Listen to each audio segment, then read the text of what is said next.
الله الرحمن الرحيم الحمد لله رب العالمين والصلاة والسلام على سيد الأنبياء والمرسلين وعلى آله وصحبه أجمعين أما بعد فأعوذ بالله من الشيطان الرجيم بسم الله الرحمن الرحيم إنما يخشى الله من عباده العلماء صدق الله مولانا العظيم وبلغنا رسوله النبي الكريم الأمين إن الله وملائكته يصلون على النبي يا أيها الذين آمنوا صلوا عليه وسلموا تسليما الصلاة والسلام عليك يا سيدي يا رسول الله وعلى آلك وأصحابك يا سيدي يا حبيب الله الصلاة والسلام عليك يا سيدي يا نبي الله وعلى آلك وأصحابك يا سيدي يا نور الله اللہ رب العزت جل وعلا کا کروڑ شکر ہے کہ اس کریم نے ہم سب کو نماز عشاء کی ادائیگی کے بعد ایک بار پھر آج کی اس مبارک علمی نشست میں شرکت کی سعادت نصیب فرمائی۔ اللہ تعالیٰ جل وعلا ہم سب کا حاضر ہونا اور اس کی توفیق سے جو کلمات خیر بیان کیے جائیں اور جو اعمال صالحہ بجا لائیں وہ کریم اپنی بارگاہ کے اقدس میں قبول منظور فرمائے۔ آج ماہ سفر المظفر کی 29 تاریخ ہے اور ماہ سفر المظفر کا جو آخری عشرہ ہے اس میں بہت سارے بزرگان دین کے ایام آئے مثال ہیں۔ 25 سفر المظفر یہ سیدی اعلیٰ حضرت امام احمد رضا خان رحمۃ اللہ علیہ کا یوم مثال ہے اس مبارک۔ 28 سفر المظفر امام ربانی مجدد الفسانی شیخ مسعود فاروقی رحمۃ اللہ علیہ آپ کا یوم مثال ہے اور 29 سفر المظفر تاجدار گولڈا شریف پیر میل رشا رحمۃ اللہ علیہ آپ کا سے مبارک ہے۔ اور یہ تینوں جو شخصیات ہیں یہ تینوں کی تینوں جو ہے مجددین میں ان کا شمار ہوتا ہے، لہذا آج انشاءاللہ عزیز ہم آپ کے سامنے تعارف کے طور پر یہ عرض کریں گے کہ مجدد کون ہوتا ہے اور اللہ تعالیٰ جل وعلا نے اس امت کی بقا میں جو ایک سبب رکھا ہے وہ مجدد کا ہونا ہے۔ رسول اکرم صلی اللہ علیہ وسلم کو اللہ تعالیٰ نے جو نظام عطا فرمایا وہ نظام ایسا عطا فرمایا کہ جامع ہے، کامل ہے، اکمل ہے، اور پھر اس نظام کو رب تعالیٰ جل وعلا نے اس طرح کا عطا فرمایا کہ ہر زمانے کی ضرورت کو پورا کرنے کے لیے وہ کافی ہے، اس میں ہر زمانے کے لحاظ سے رہنمائی کا سلسلہ موجود ہے، اور ساتھ ہی رب تعالیٰ جل وعلا نے اس نظام کی ہمیشہ باقی رکھنے کے لحاظ سے خالق کائنات جل وعلا نے یہ خاص اہتمام فرمایا کہ ایسے افراد عطا فرمائے جو اس نظام کے تحفظ کا باقاعدہ کردار ادا کریں۔ ایک ہے اس نظام کا ابلاغ، آگے پہنچانا، تبلیغ کرنا، ایک یہ درجہ ہے نظام کے لحاظ سے۔ دوسرا درجہ ہے زمانے کے اندر موجود چھوٹی موٹی خرافات یا بدعات یا حالات سنگین کچھ ہو جائیں تو اس وقت جو ہے وہ اہل اسلام کے لیے تطبیقی رستہ اختیار کرنا، درمیانی رستہ ایسا اختیار کرنا جس سے ان کا اسلام پر عمل کرنا آسان ہو جائے، ممکن ہو پائے۔ تو یہ کام جو ہے وہ مجتہدین علماء کا جو گروہ ہے اس کا ہوتا ہے۔ اور پھر حالات زمانے میں اس طرح کے بھی آتے ہیں کہ مخالف جو قوتیں ہیں وہ نظام اسلام کو یا اس کی کسی قدر کو یا اس کی کسی ایک فیلڈ کو یا 2 میدانوں کو یا 3 میدانوں کو یا پورے نظام کو معطل کرنے کے دعوے ہو جائیں اور ایسی صورتحال پیدا کر ڈالیں کہ پورا نظام ہی درہم برہم ہونے کو ہو، تو خالق کائنات جل وعلا اس دور میں جن بندوں کو اپنی بارگاہ سے مبعوث پیدا فرماتا ہے کہ جن کی صلاحیتوں اللہ تعالیٰ کی تائید اور اس کی نصرت کے ذریعے اور جن کی توفیقات کے ذریعے اللہ تعالیٰ دین کے اس میدان کو یا مکمل کے مکمل دین کو پھر سے زندہ فرماتا ہے، ایسے لوگوں کو مجدد کہا جاتا ہے۔ اب یہاں یہ بات واضح رہے کہ احادیث طیبہ میں قرآن مجید فرقان حمید کے اندر جہاں رسول کریم علیہ الصلوۃ والسلام کے دین اقدس کے لحاظ سے اور آپ کے لحاظ سے بیان کیا گیا کہ اب آپ کے بعد کوئی امت نہیں آئے گی، آپ آخری نبی ہیں اور یہ آخری امت ہے، تو اس امت کی بقا کے لیے اللہ تعالیٰ جل وعلا نے اس نظام کو ہر دور میں پاک صاف رکھنے، درست رکھنے اور ہر دور میں شافی رکھنے کا بھی اہتمام فرمایا۔ ایک حدیث طیبہ میں ہمارے آقا صلی اللہ علیہ وسلم نے ارشاد فرمایا کہ میری امت کبھی بھی اجتماعی طور پر من حیث المجموع علماء حق کا سارے کے سارے جو ہے وہ گمراہی پہ اکٹھے نہیں ہو سکتے۔ اور دوسری حدیث طیبہ میں نبی علیہ السلام نے ارشاد فرمایا کہ قیامت آ جائے گی لیکن جو عمل الحق اللہ تعالیٰ نے مجھے عطا فرمایا ہے یہ ہمیشہ تازہ اور شافی رہے گا، کہاں تک کہ قیامت کا سلسلہ جو ہے وہ منعقد ہو جائے گا۔ کیا مطلب کہ اللہ تعالیٰ جل وعلا ہمارے نبی علیہ السلام کی اس امت کے اندر اس نے وہ علماء رکھے ہیں، نبی علیہ السلام کے دین کو، قرآن مجید کو، حدیث طیبہ کو اور فقہ کو اور شرعی جو احکام ہیں ان کو ہر دور کے اندر جو وہ تازہ رکھنے کا اپنی محنت سے جو وہ اہتمام کریں گے، اس لحاظ سے جو دین باقی اور تازہ رہے گا یہاں تک کہ چلتے چلتے قیامت آ جائے۔ پھر دوسرا ایک پہلو ہمارے حبیب علیہ السلام نے ارشاد فرمایا کہ اللہ تعالیٰ میری امت کے اندر ہر 2 صدیوں کے درمیان یا ہر صدی کے سر پر اللہ تعالیٰ جل وعلا ایک ایسے بندے کو مبعوث فرمائے گا جو دین کی تجدید فرمائے گا، من یجدد لہا دینہا، جو کہ دین کی جو ہے وہ تجدید فرمائے گا۔ ٹھیک ہے، تو یہ جو تیسرا طبقہ ہے جس کے بارے میں خود ارشاد فرمایا نبی علیہ السلام نے کہ ہر امت ہر صدی کے جو ہے وہ کنارے پر یا صدی کے راس پر سر پر اللہ تعالیٰ ایک ایسا بندہ مبعوث پیدا فرمائے گا جو دین کی جو ہے وہ تجدید کرے گا۔ تو ایسے بندے کو اللہ تعالیٰ جل وعلا کے حبیب علیہ السلام فرماتے ہیں کہ وہ دین کی جو تجدید کرنے والا ہوگا اسی کو مجدد کہا جاتا ہے۔ ٹھیک، اب یہ بات یہ واضح رہے کہ لفظ ایک آیا تجدید کرنا، تجدید کرنے کا یہ مطلب ہرگز نہیں ہے کہ کوئی نیا نظام لائے گا، کوئی نیا دین لائے گا، کوئی نئی صورت بنائے گا، لوگوں کے سامنے پیش کرے گا، ایسا ہرگز نہیں ہوگا، بلکہ تجدید سے مراد یہ ہے کہ وہ دین متین جو رسول اللہ صلی اللہ علیہ وسلم نے صحابہ کو عطا فرمایا، آل بیت اطہار کو عطا فرمایا، آگے اصحاب نے امت تک پہنچایا اور سلف صالحین اس پر جو وہ قائم و دائم رہے،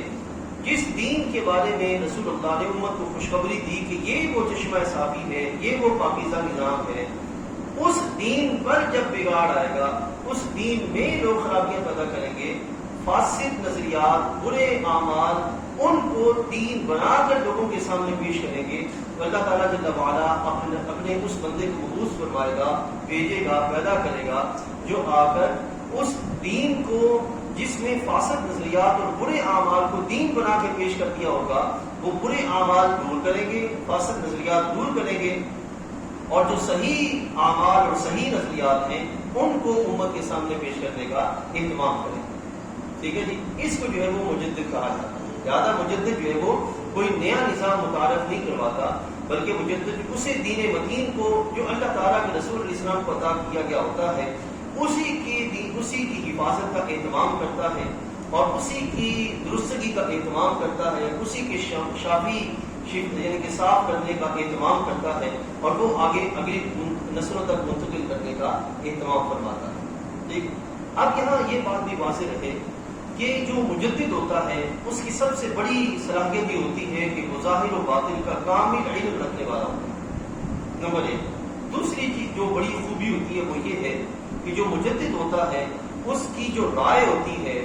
وہ جو تحریر کرتا ہے، وہ جو تقریر کرتا ہے، اس کی رائے، اس کی تقریر، اس کی تحریر مضبوط ہوتی ہے، پختہ ہوتی ہے، مکمل دلائل کے ساتھ ہوتی ہے، ٹھیک ہے نا؟ ایسی ہوتی ہے کہ جس کو کوئی رد نہیں کر سکتا. اور پھر وہ جو نظام لوگوں کے سامنے پیش کرتا ہے وہ نظام ہوتا ہے جو دین کو قائم کرتا ہے اور دین کی بنیادوں کو مضبوط کرنے کا اہتمام کرتا ہے.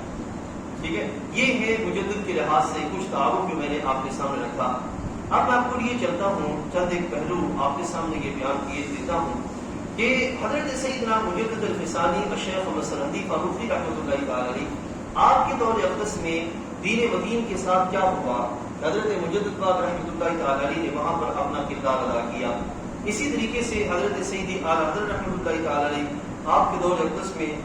دین کے لحاظ سے کیا معاملہ ہوا کہ آپ نے جو ہے وہ دین کی تجدید کا اہتمام کیا. یہ چند ایک پہلو جو ہے وہ آپ کے سامنے رکھیں گے. عزیز دوستو، رب ذوالجلال جل وعلا کے فضل و توفیق سے اس وقت اگر ہم روئے زمین پہ نظر دوڑائیں تو روئے زمین پر سوائے دین اسلام کے ہمیں کوئی ایسا دین، مذہب، نظام نظر نہیں آئے گا جو مکمل اپنے اندر یہ دعویٰ لیے ہوئے ہو کہ وہ نظام جو انسان کی فکر اور عقل اور عمل تینوں کے تحفظ کا اہتمام کرتا ہے وہ دین اسلام ہے. اور کوئی نظام یہ دعویٰ لیے ہوئے نہیں ہے. اگر آپ یہودیت کو دیکھیں، اگر آپ عیسائیت کو دیکھیں، اگر آپ ہندوازم کو دیکھیں، اگر ہم سکھ ازم کو دیکھیں تو وہ سارے کے سارے مجبوری کی حالت میں کہیں چرچ میں، کہیں مندر میں، کہیں کسی مقام پر نظر آتے ہیں. لیکن وہ دین یا وہ نظام جو ایک جامع حیثیت رکھتا ہے، جو انسان کے جملہ پہلوؤں کا احاطہ بھی رکھے ہوئے ہیں اور اس کی برکات بھی اس کے اندر آج بھی مکمل طور پر موجود ہیں، وہ جو دین ہے وہ دین اسلام ہے. ٹھیک، اور کفر کو جس سے خطرہ ہے وہ کسی اور سے نہیں ہے، الحاد کو جس سے خطرہ ہے وہ کسی اور سے نہیں ہے، عیسائیت سے خطرہ نہیں ہے، ان کو یہودیت سے خطرہ نہیں ہے کیونکہ یہودیت خود کانپ رہی ہے کہ میں اپنی بقا کا کیسے اہتمام کر سکوں. عیسائیت خود کانپ رہی ہے، ان کے مذہب کے ہاں وہ پوزیشن نہیں ہے کہ وہ اپنی بقا کا اہتمام کر سکے. جس چیز سے خطرہ ہے وہ خطرہ ہے دین اسلام سے.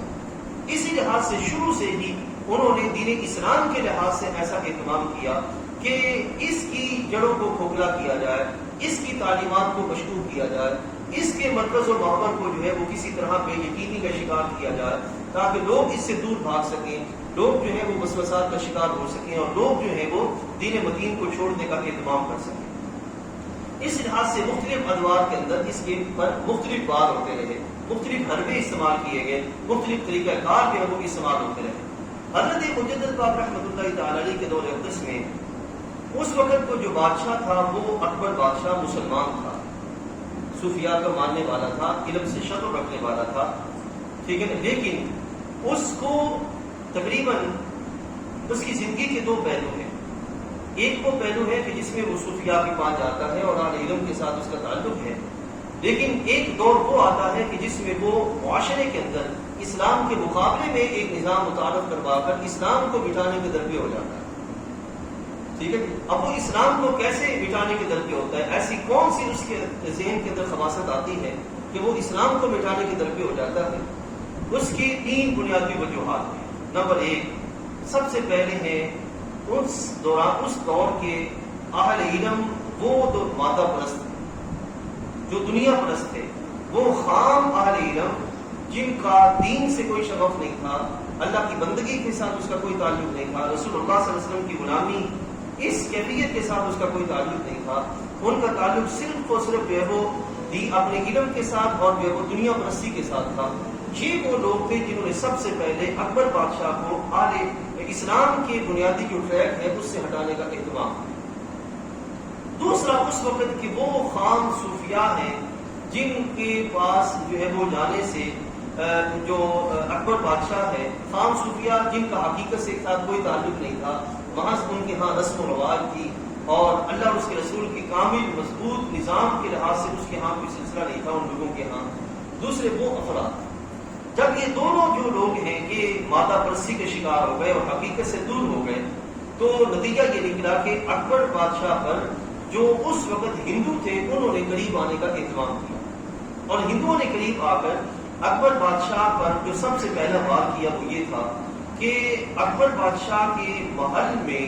ہندو خواتین کو شامل کیا، ہندو عورتوں کو جو وہ شامل کیا. اور یہ یاد رکھیے گا، کفر نے جب بھی اسلام پہ وار کیا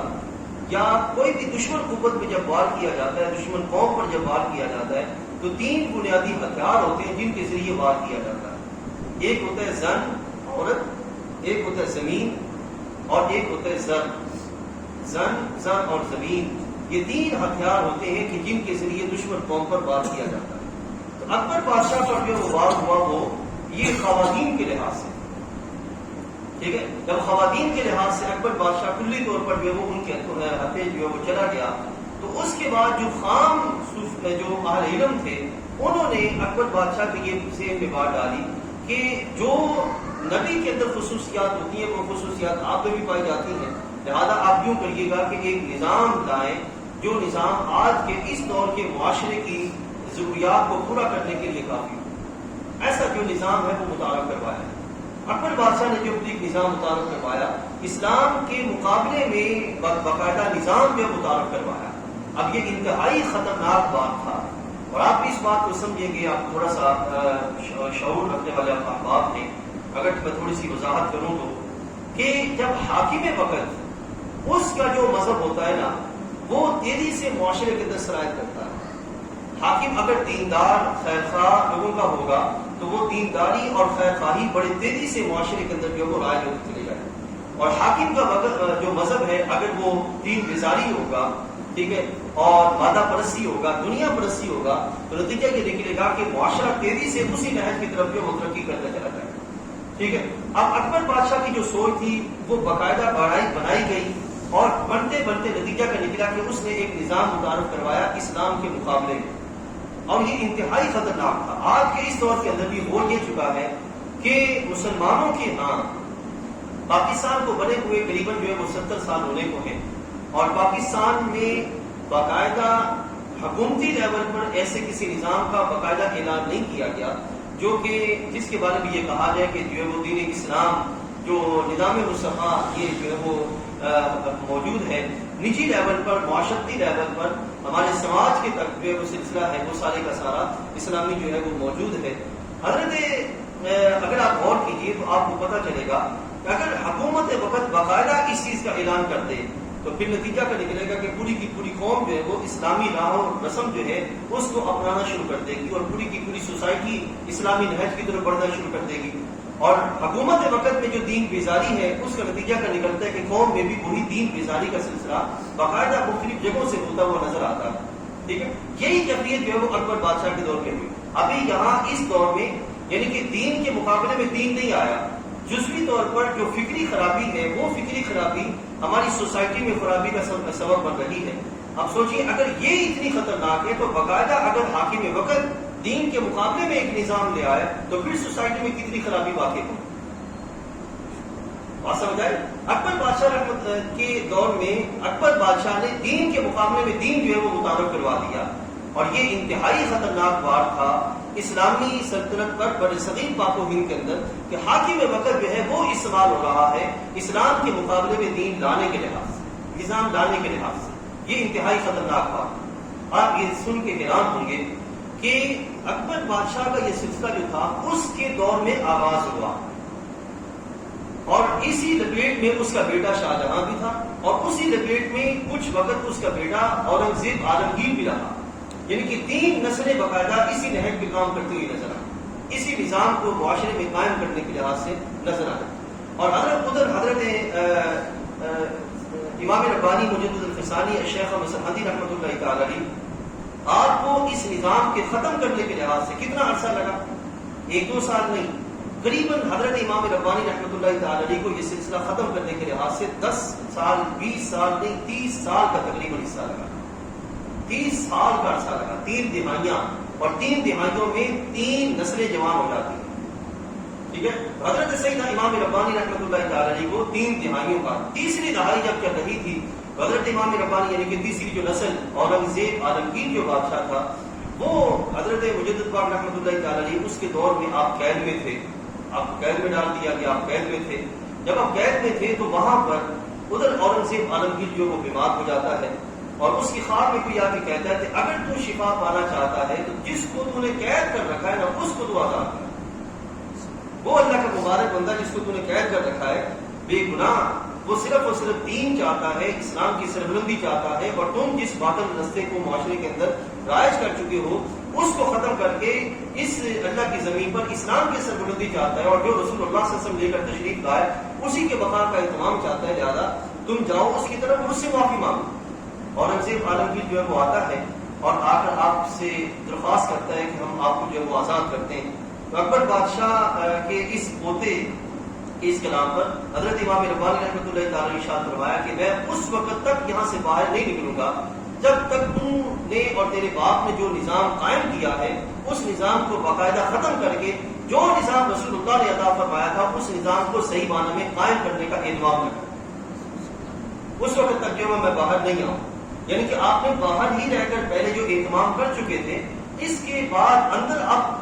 وہ کاری مقام آیا، سب ایک اہم مقام آیا کہ اب حکومت وقت خود جو ہے وہ قدموں میں آ چکی ہے، اور آپ چاہتے تو فوراً اپنے آپ کو لے کر باہر نکل سکتے تھے اور معاملہ جو ہے وہ مکمل ہو سکتا تھا. لیکن آپ نے فرمایا کہ اس وقت تک میں یہاں سے نہیں نکلوں گا جب تک جو ہے وہ دین اسلام کو قائم نہ کیا جائے. اب اس وقت اورنگزیب نے پوچھا کہ حضرت کیا کیا ہو سکتا ہے، میری طرف سے کیا کیا ممکن ہے. آپ نے فرمایا کہ جو جو اسلام کی نشانیاں ختم کی گئی وہ ساری کی ساری اپنے محل میں شروع کر. اور وہ کیا تھیں کہ لا الہ الا اللہ محمد الرسول اللہ صلی اللہ علیہ وسلم کے مقابلے میں کلمہ پڑھا گیا. آپ نے فرمایا اس کلمے کو ختم کیا جائے. نمبر 1. نمبر 2. آذان پہ پابندی لگائی گئی تھی. آپ نے فرمایا آذان کا خود تو اجرا کروا. نمبر 3. مساجد پہ پابندی لگائی گئی تھی. آپ نے فرمایا کہ مساجد تو خود اپنے محل میں بنوا. پھر یہ پابندی لگائی گئی تھی کہ تم جو ہے وہ یہ نہیں کر سکتا، گائے کی قربانی نہیں کی جا سکتی. آپ نے فرمایا میرے سامنے اپنے محل میں گائے کی قربانی کر. اسی طرح جتنے بھی دین اسلام کے لحاظ سے سلسلے تھے وہ سارے کے سارے اس کے مقابلے میں وہ سارے کے سارے آپ نے ایک ایک کر کے جو وہ ختم کروائے، اور ان کے مقابلے میں اسلام کی جو نشانیاں تھیں ان کو باقاعدہ طور پہ قائم کرنے کا اہتمام کیا. یہاں تک کہ نتیجہ کیا نکلا کہ آپ کی برکت سے اللہ نے اورنگزیب عالمگیر کو باقاعدہ طور پر اسلام قائم کرنے کی توفیق عطا فرمائی. یہ وہ کیفیت ہے کہ جو کہ اورنگزیب عالمگیر کو، اور اورنگزیب عالمگیر نے حضرت مجدد الفسانی رحمۃ اللہ تعالی علیہ کی صحبت آپ کے اخبار کی برکت سے اور آپ کی تعلیمات کی برکت سے نتیجہ کا نکلا کہ مورخین جو ہیں حضرت عمر بن عبد العزیز کے بعد جس شخصیت کو خلیفہ راشد مانتے ہیں وہ اورنگزیب عالمگیر ہے.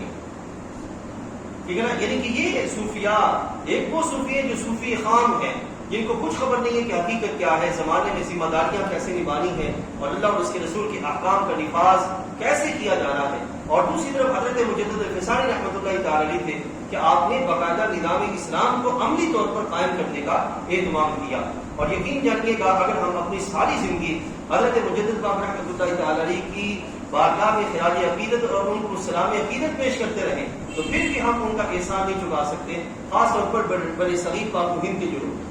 ٹھیک ہے. دوسری طرف چلتے ہیں، دوسری جو شخصیت جن کا تذکرہ آپ کے سامنے رکھیں گے اور وقت کا لحاظ رکھتے ہوئے ہم اپنی بات کو مکمل کریں گے. دوسری شخصیت ہے حضرت سیدی اعلیٰ حضرت مجدد دین و ملت الشاہ امام احمد رضا خان رحمۃ اللہ تعالی. یہ دوسری شخصیت ٹھیک ہے جن کا ہم جو ہے وہ چوم کے ناشری بھی پڑھتے ہیں کہ اور سلام بھی پڑھتے ہیں. مصطفیٰ جان رحمت پہ لاکھوں سلام، شمع بزم ہدایت پہ لاکھوں سلام. یہ جو ہے وہ یہ انہی کا لکھا ہوا محبت بھرا کلام ہے جو کہ ہم پڑھنے کا اہتمام کرتے ہیں. تو حضرت سیدی اعلیٰ حضرت رحمۃ اللہ تعالی آپ کا جو زمانہ ہے قریباً 1860 سے 1930 تک کا دورانیہ، یہ تقریباً حضرت سیدی اعلیٰ حضرت رحمۃ اللہ تعالی کا زمانہ ہے. قریباً 60 سے 70 سال کا دورانیہ سیدی اعلیٰ حضرت کا. اب اس دورانیے میں یہ یاد رکھیے گا کہ جو فتنے پیدا ہوئے وہ اس دورانیے میں نہیں پیدا ہوئے محض، بلکہ اس سے پہلے باقاعدہ ان فتنوں کا آغاز ہو چکا تھا. 1820 میں باقاعدہ ایک فتنہ جس کا آغاز ہوا وہ فتنہ تھا توہین رسالت کا فتنہ. یعنی کہ توحید کی آڑ میں توہین رسالت کا فتنہ، اس کا جو آغاز کیا گیا، اس کی جو بنیاد رکھی گئی وہ 1820 میں رکھی گئی. ٹھیک ہے نا. اور اس میں آسان لفظوں میں نقل کفر نباشت العیاذ باللہ یہ لفظ جو بولے گئے کہ بھئی جو محمد ہے اس کی کوئی حیثیت نہیں، جو نبی ہے اس کی کوئی حیثیت نہیں، وہ عام بندوں کی طرح ہے. اور نعوذ باللہ اس طرح کی کیفیات جو آج اس وقت مارکیٹ میں پورے گروہ اور فرقوں کی صورت میں موجود ہیں، یہ اس وقت نظریے کا آغاز اس وقت ہوا تھا 1820 کے اندر. ٹھیک ہے، اس سے پھر آگے جو ہے وہ بنیاد چلی. آپ خود سوچیں کہ لمحے کے لیے ایک نبی علیہ السلام کو رب نے جو شان عطا فرمائی ہے اس کا انکار کر دیا جائے اور اس کو عام درجے کا ایک بندہ سمجھا جائے، تو پھر اس کی کیا نسبت، اس سے کیا عقیدت، اس کی کیا محبت، اور پھر اس سے کیا حدیث طیبہ کی حیثیت، اس کی نسبت، اس کے تعلقات کی کیا حیثیت، اور پھر ان پر عنایات ربانی اور اللہ تعالیٰ کے فضل کے کیا سلسلے. پھر وہ ساری چیزوں کا انکار ہو جاتا ہے صرف ایک لحاظ سے کہ جب یہ کہہ لیا جائے کہ جب وہ عام بندے تو پھر ہمارے میں ان میں فرق کیا. ٹھیک ہے نا، اسی لحاظ سے پھر آگے فتنے جو ہے وہ جاری ہوئے، پھر نئے نئے فتنے جو ہے وہ سامنے آئے. کہیں فتنہ انکار حدیث سامنے آتا ہے، کہیں فتنہ انکار تقلید سامنے آتا ہے، کہیں فتنہ انکار معجزات سامنے آتا ہے. ٹھیک ہے نا، کہیں فتنہ عظمت رسول علیہ السلام، آداب رسالت، تعظیم رسالت، یہ سارے کے سارے جو فتنے جو ہے وہ سامنے آتے ہیں. ٹھیک ہے، حضرت سیدنا مجدد الفسانی رحمۃ اللہ تعالی کے بعد سیدی اعلیٰ حضرت رحمۃ اللہ تعالی کا جو دور ہے یہ انتہائی فتنوں کا دور ہے، شدید فتنوں کا دور. اب سیدی اعلیٰ حضرت رحمۃ اللہ تعالی یہ بات واضح رہے، مجدد جو ہوتے ہیں نا ان کے زمانے کے اندر کام کی نوعیتیں جدا جدا ہوتی ہیں. ایک مجدد وہ ہوتے ہیں جو زمانے میں کسی ایک فتنے کے لحاظ سے کام کرتے ہیں، کوئی دو فتنوں کے لحاظ سے، کوئی تین چیزوں کے لحاظ سے، کوئی دین کے ایک میدان کے لحاظ سے، کوئی دو میدانوں کے لحاظ سے، کوئی تین میدانوں کے لحاظ سے، کوئی پورے نظام کے لحاظ سے جو وہ کام کرتے ہوئے نظر آتے ہیں. حضرت مجدد الفسانی کا جو کام ہے نا وہ پورے نظام کو سنبھالنے کے لحاظ سے کام ہے. حضرت امام ربانی الشیخ احمد سرحدی فاروقی رحمۃ اللہ تعالی پورے نظام کو سنبھالنے کے لحاظ سے. اور آپ یقین جانیے گا آنے والے 1000 سال تک اگر کوئی بندہ یہ چاہتا ہے کہ دین قائم رہے،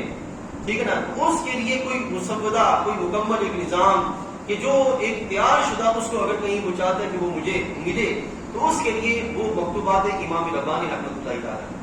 امام ربانی رحمۃ اللہ تعالی جو مکتوبات شریف لکھی ہے نا ان کو پڑھے تو بندے کو پتہ چلے گا کہ اللہ تعالیٰ جل وعلا نے اس مبارک بندے کو دین اسلام قائم کرنے کے لحاظ سے کیا منہج عطا فرمایا تھا، کس لحاظ سے انہوں نے دین کو قائم کرنے کا اہتمام کیا.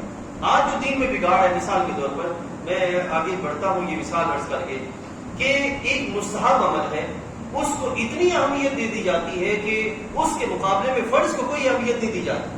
تو یہیں سے بگاڑ شروع ہو جاتا ہے. فرض پہلے ہے، مستحب بعد میں ہے. مستحب کی ویلیو اتنی ہے جتنی شریعت اتارا نے اس کی بیان کی ہے. اب اگر کوئی بندہ اس کے فرض کے مقابلے میں نکال لے اور اس کو جو ہے وہ نفل کے مقابلے میں فرض کو کھڑا کر دے تو نتیجہ کیا نکلے گا کہ دین کی اصل جو ہے وہ بگڑ جائے گی اور اس کی اصل صورت جو ہے مسخ ہو جائے گی. ٹھیک ہے، تو حضرت امام ربانی رحمۃ اللہ تعالی نے ارشاد فرمایا کہ اگر کوئی بندہ ساری رات تسبیح و تحلیل میں جاگے لیکن فرائض کا اس حد تک اس طرح اہتمام نہ کرے جس طرح شریعت نے حکم دیا ہے، اور دوسرا بندہ جو ہے وہ دوپہر کا نماز پڑھ کے کھانا کھا کے کچھ دیر کے لیے رسول اللہ کی جو سنت مطالعہ قیلولہ کرنا اس وقت کچھ دیر کے لیے سو جاتا ہے، تو آپ فرماتے ہیں اللہ تعالیٰ کی عبادت کا ثواب اس بندے کو دے گا کہ وہ دوپہر کے وقت سرکار کی سنت کے پورا کرنے کے لیے وہ سو رہا ہے. ایک بندہ سائیدات جا رہا ہے لیکن فرائض کا اہتمام نہیں کرتا، دوسرا بندہ سائیدات جو ہے وہ کچھ دیر کے لیے سوتا ہے اور پھر اٹھ کے فرض کا بھی اہتمام کرتا ہے، اور دوپہر کو وہ بندہ سرکار کی سنت کی احیاء کے لیے وہ سو جاتا ہے. تو آپ نے فرمایا کہ اللہ تعالیٰ اس بندے کو عبادت کا ثواب عطا فرمائے. ٹھیک ہے، تو یہ وہ کیفیت ہے جو حضرت سیدنا امام ربانی رحمۃ اللہ تعالی نے اپنے نظام کے لحاظ سے، اس کو انشاءاللہ پھر آپ کے سامنے وہ مکتوبات امام ربانی کے جو درس ہے وہ رکھیں گے. سیدی اعلیٰ حضرت رحمۃ اللہ تعالی کا جو دور ہے، اس دور میں جو فتنے کھڑے ہوئے، عقیدے میں فتنہ تھا. ٹھیک ہے، عقیدے میں فتنہ کھڑا ہوا اور حدیث کے باب میں فتنہ کھڑا ہوا، فقہ کے باب میں فتنہ کھڑا ہوا. علم جدید جو سائنس کی اس وقت ترقی ہو رہی تھی اور اس کے جو جدید نظریات اسلامی نظریات میں پڑھ رہے تھے، یہ فتنہ تھا جو اس وقت کھڑا تھا. حضرت سیدی امام احمد الدخا رحمۃ اللہ تعالی علیہ آپ نے ان جملہ پہلوؤں کے اعتبار سے نہ صرف اس کی تدوین کی اور اس کو اصل صورت میں پیش کرنے کا اہتمام کیا، بلکہ اس وقت کے جتنے بھی وہ افکار جو فتنوں کی صورت میں سامنے آ رہے تھے، آپ نے ان کے بارے میں آگاہی دی کہ یہ فکر اس وقت یہ خرابی دیے ہوئے ہے، اس کی وجہ سے آگے یہ شرعی خرابیاں ہونے کو ہیں، لہٰذا اس فکر کو بند کیا جائے اور یہ شرعی حکم ہے اس فتنے کے لحاظ سے. اس طرح کر کے حضرت اعلیٰ حضرت رحمۃ اللہ تعالی علیہ نے جملہ جو پہلو تھے، جتنے بھی افکار تھے، یہ یاد رکھیے گا اس وقت جو فکریں تھیں وہ ننھے پودوں کی طرح تھیں، اور آج وہ فکریں جو ہیں وہ پورے درخت کی مانند جو ہمارے درمیان موجود ہیں. ٹھیک ہے نا. اور بہت سے ہمارے دوست ایسے ہیں کہ کوئی مسئلہ نہیں، نماز روزہ پڑھنا ہے، قرآن مجید کی تلاوت کرنی ہے، بندہ جہاں مرضی کرتا چلا جائے. تو سیدی اعلیٰ حضرت رحمۃ اللہ تعالی نے اس بات کو واضح کیا، اے میرے مسلمان بھائیوں یاد رکھو کہ اگر تمہارے جملہ پہلوؤں کے اندر رب ذوالجلال نے جس ذات اقدس کو مرکز و محور بنایا ہے وہ ذات اقدس حضرت سیدنا محمد رسول اللہ صلی اللہ علیہ وسلم ہے. اگر تمہارے پاس قرآن ہے، اگر تمہارے پاس حدیث طیبہ ہے، لیکن ذات رسول علیہ السلام کی طرف وہ توجہ اور کامل یقین کا وہ پہلو نہیں ہے، تو آپ فرماتے ہیں کہ یہ سارا کیا ذرا تمہارے کسی خاطر نہیں ہوگا. اور اگر یہ سارا کچھ ہونے کے ساتھ ساتھ تمہاری توجہات کا مرکز اور محور اور رخ جو ہے وہ سرکار کی ذات کی طرف ہے، پھر فرماتے ہیں اللہ تعالیٰ تمہارا ہر عمل اپنی بارگاہ میں قبول فرمائے. ٹھیک ہے، وہ کیفیت ہے کہ جو کہ سیدی حضرت رحمۃ اللہ تعالی نے اپنی بارگاہ سے بندوں کو عطا فرمائی. تو اس کو کہتے ہیں مجدد میات حاضرہ، یہ کہ سیدی اعلیٰ حضرت رحمۃ اللہ تعالی کا وہ کردار کہ جس کی وجہ سے آج جو دوسرے جتنے بھی فتنے ہیں وہ ان کے سمجھے جاتے ہیں. اگر میں ان فتنوں کے افراد کے نام لوں تو وقت کم ہے. یہ جتنا اگر ہم دیکھیں شاہ اسماعیل دہلوی ہوں، یا یہ کہ اس وقت اشرف علی تھانوی صاحب ہوں، یا قاسم نانوتوی صاحب ہوں، اور خلیل امبیڈوی ہوں، سر سید احمد خان ہوں، مودودی ہوں، یہ جتنے بھی افکار ہیں یہ سارے کے سارے اس وقت مارکیٹ میں موجود تھے اور انہوں نے اپنی اپنی سوچ جو ہے وہ پیش کی. اور ان کے مقابلے میں اعلیٰ حضرت رحمۃ اللہ تعالی نے ان کی سوچ کی جو حقیقت تھی وہ لوگوں کے سامنے پیش کرتے ہوئے اس پر شرعی حکم لگانے کا اہتمام فرمایا. آخر میں بات کو مکمل کرتے ہیں. قائدان گولڈا شریف پیر میر علی شاہ رحمۃ اللہ تعالی ان کی ذات اقدس پر، کیونکہ آج 29 سفر ہے اور 29 سفر جو ہے یہ عرس مبارک ہے قائدان گولڈا شریف پیر میر علی شاہ رحمۃ اللہ تعالی کا. آپ کی شخصیت وہ ہے کہ جن کو رب ذوالجلال جل وعلا نے اس طرح منتخب فرمایا کہ علم کے حصول کے بعد، علم ظاہر اور باطن کے حصول کے بعد آپ مکہ مکرمہ تشریف فرماتے اللہ تعالیٰ کی بارگاہ میں بیت اللہ شریف میں. وہاں پہ آپ کو ایک اللہ کا مبارک بندہ آگے کہتے ہیں کہ اے مہر علی آپ یہاں موجود ہیں، بر صغیر پاک و ہند میں ایک فتنہ نمودار ہونے کو ہے، آپ وہاں پہ تشریف لائیں، تشریف لے جائیے اور آپ اس فتنے کی سرگوبی کا اہتمام کریں. پیر میر علی شاہ رحمۃ اللہ تعالی یعنی کہ آپ کو وہاں بر صغیر پاک و ہند میں بیت اللہ شریف سے بھیجا گیا فتنے کی سرگوبی کے لیے. اب جو فتنہ قادیان ہے، مرزا غلام قادیانی جو ہے، یہ اعلیٰ حضرت کے زمانے سے پہلے کا جو ہے وہ بندہ ہے اور اعلیٰ حضرت نے باقاعدہ اس پر جو کئی ایک رسالہ لکھے اس پر جو ہے. لیکن حضرت تاجدار گولڈا شریف رحمۃ اللہ تعالی کا جو زمانہ ہے یہ قریباً 1930 کا زمانہ ہے، قریباً 1930 کا زمانہ ہے، جس زمانے کے اندر آپ نے اس کے ساتھ جو ہے وہ مباہلہ کیا. اس نے اس دور میں مباہلے کا جو ہے وہ چیلنج کیا. مباہلہ کہتے ہیں کہ دو فریق جو ایک ہی موقع پر جو ہے وہ دونوں فریق ایک دوسرے کو حق کہتے ہیں، وہ ایک میدان میں اکٹھے ہوں اور اللہ کی بارگاہ میں دعا کریں کہ اے اللہ ہم دونوں میں سے جو باطل ہے ابھی اسی وقت اس کو سزا دے، وہ جو ہے وہ زمین پھٹ جائے اور زمین اس کو نکل جائے، اسی وقت اس کی جو کیفیت ہو. آپ جب تشریف لائے تو آپ نے سب سے پہلے سیف چشتیائی یہ کتاب لکھی اتمام حجت کے لیے. سیف چشتیائی یہ کتاب لکھی، اتنی موٹی کتاب ہے، آپ نے کتاب لکھی اتمام حجت کے لیے تاکہ اس کا جو ہے وہ منہ بند کیا جا سکے. اس وقت مرزا غلام قادیانی نہیں تھا، اس کے حوالی جو ہے وہ تقریباً موجود تھے. آپ نے جب کتاب لکھی تو کتاب کا جواب تو نہ بنا آیا اس سے، پھر اس نے جو ہے وہ آپ کو مباہلے کا چیلنج کیا اور مباہلے کے لیے جو جس جگہ کا انتخاب ہوا وہ تھا یہ بادشاہی مسجد کے ساتھ منٹو پارک تھا اس وقت. آج جو یہ نیا سارا حصہ بن گیا یہاں منٹو پارک تھا. اس مقام پر جو ہے وہ باقاعدہ حضرت تاجدار گولڈا شریف رحمۃ اللہ تعالی جو تاریخ دی گئی تھی آپ اس تاریخ سے ایک دن پہلے تشریف لے آئے کیونکہ حق باقی تھا. حق کے لحاظ سے اس نے یہ جو ہے وہ سلسلہ کیا کہ آپ نے باقاعدہ انتظار کیا لیکن وہ نہ آیا. لیکن جب نہ آیا تو پھر اس نے جو وہ لیٹر بھیجا، اس نے کہا کہ آپ بھی کسی جو ہے وہ مردہ خاتون یا مردہ فرد کے لیے دعا کریں، میں بھی دعا کرتا ہوں، تو جس کی دعا سے جو ہے وہ فرد زندہ ہو گیا تو وہ حق پہ ہوگا. آپ نے فرمایا کہ یہ چیز بات بھی ہے، پہلے یوں کرو کہ تم بھی آؤ میں بھی آتا ہوں، ایک ہی میدان میں زمین پہ کاغذ بھی رکھ دیا جاتا ہے، قلم بھی رکھ دیا جاتا ہے، تم بھی کاغذ اور قلم کو حکم دو کہ وہ کاغذ پر لکھے، میں بھی حکم دیتا کہ وہ کاغذ پہ لکھے. جس کے حکم پر، اور لکھنا کیا ہے یہ نہیں کہ چند سطریں قرآن مجید کی تفسیر لکھی جائے اور وہ بھی فصیح عربی زبان میں. جس کے حکم پر کاغذ قلم پہ چل پڑا اور تفسیر لکھنا شروع کر دی اور تفسیر لکھ چھوڑی، وہی بندہ حق پہ گیا. اب خدا کی کرنی ایسی کہ باطل کہاں آنے والا ہے؟ باطل تو ہمیشہ چھپنے والا ہے، اور باطل ہمیشہ مٹنے والا ہے، باطل ہمیشہ ختم ہونے والا ہے. وہ دن کیا، آج کا دن آیا. تاجدار مولانا رشید رحمۃ اللہ تعالی علیہ کے اس چیلنج پر آج تک علاقہ قادیانیت سے کسی طرح کا کوئی جواب نہیں آ سکتا. یہ وہ شرف ہے، اور ان کے مصالحے کی وڈیرے اپنی قبروں میں اللہ تعالیٰ کے جلال کے مزے چک رہے ہیں. اور تاجدار مولانا رشید رحمۃ اللہ تعالی علیہ کی قبر انور پر اللہ کی ہزار رحمتوں کا نزول ہونا. کہ یہ وہ کیفیات ہیں. اسی واسطے تاجدار مولانا رشید کا جو ہے وہ جب بھی جو قادیانیت کے قلم کو مسمار کرنے والوں کا جو ہے وہ نام آتا ہے، اس میں ایک مبارک اور روشن اور سر فہرست جس کا نام آتا ہے وہ حضرت تاجدار مولانا شریف پیر میر علی شاہ رحمۃ اللہ تعالی کی شخص ہے. یعنی کہ اس وقت جو فتنہ اٹھا تھا، اصل میں آپ اس کے پاس تھا کیا کہ کوئی بندہ اس کے سامنے بول نہیں سکتا. تاجدار مولانا شریف رحمۃ اللہ تعالی نے خود اس بات کی وضاحت کیا. فرماتے ہیں اس کے پاس جنات تھے، اور جو بھی اس کے سامنے آتا تھا وہ جنات اس کو پکڑ لیتے تھے اور وہ بولنے نہیں دیتے تھے. لیکن آپ فرماتے ہیں کہ اللہ کے فضل سے وہ جنات میری طرف بھی آئے، لیکن اللہ کے فضل سے مجھ پہ غالب ہی نہیں آ سکے. جس کی رب تعالیٰ خود مدد فرمائے اور جس کی نصرت اللہ تعالیٰ کی طرف سے محبوب کریم علیہ السلام کی طرف سے ہو رہی ہو، تو وہاں پر کسی اور کا غلبہ کیسے ہو سکتا ہے؟ تو یہ الحمدللہ تعالیٰ اہل سنت و جماعت کا روشن چہرہ ہے. یعنی کہ یہ مبارک بندے یہ کسی اور مذہب میں نہیں ہے، نہ خارجیت میں ہے کہ نہ رافضیت میں ہے، بلکہ بحمدللہ تعالیٰ یہ اہل سنت و جماعت میں ہے. تو اس لحاظ سے اللہ کا ہمیں جتنا بھی ہم جو ہے وہ شکر ادا کریں اتنا ہی کم ہے. رب تعالیٰ جل وعلا نے ہمیں اس مبارک جماعت میں رکھا کہ جس کے سلف صالحین انہوں نے ہمیشہ اسلام کی سربلندی، دین کے تحفظ اور رسول اللہ صلی اللہ علیہ وسلم کے ناموس کے تحفظ کے لحاظ سے اپنی جہاں تک صلاحیتیں ہو سکی وہاں تک اپنی صلاحیتیں وقف کرنے کا اہتمام کیا.